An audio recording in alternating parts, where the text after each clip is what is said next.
नमस्कार बच्चों, Hindi learning channel में आपका स्वागत है।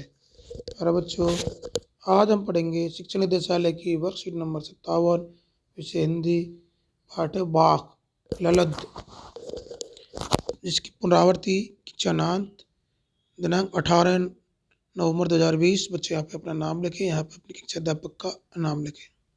बच्चों, पिछली जो वर्कशीट थी, वर्कशीट नंबर 54 में हमने जाना कि बाघ 4 पंक्तियों में लिखी गई कश्मीरी शैली में एक गाए जाने वाली रचना होती है।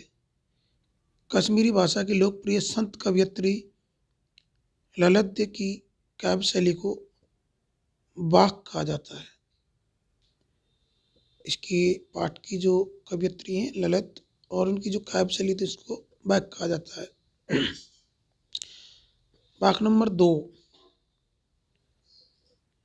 खा खाकर कुछ पाएगा नहीं, न खाकर बनेगा अहंकारी, सम खा तभी होगा संभावी, खुलेगा साकल बंद द्वार की। तो इन पंक्तियों में कवित्री कहती है कि अगर हम सांसारिक विषय वासनाओं में डूबे रहेंगे तो कभी भी हमें मोक्ष की प्राप्ति नहीं होगी। मतलब खा खाकर कुछ प्राप्त नहीं होगा, कुछ पाएगा नहीं, नहीं खाकर बनेगा अहंकारी।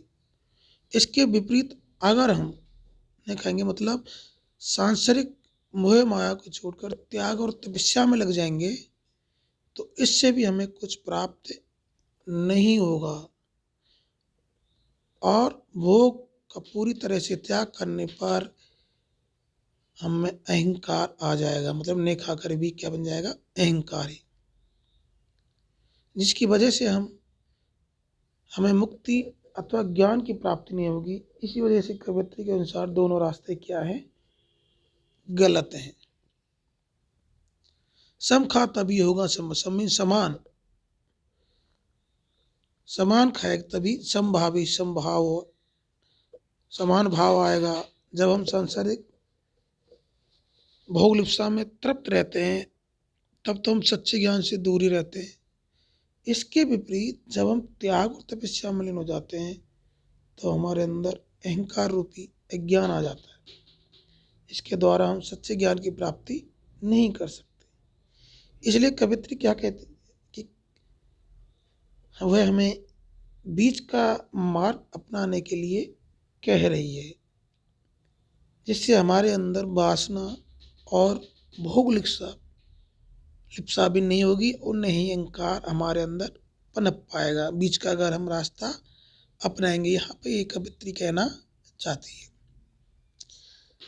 इसके बाद ही हम प्रभु की भक्ति में सच्चे मन से लीन हो सकते हैं।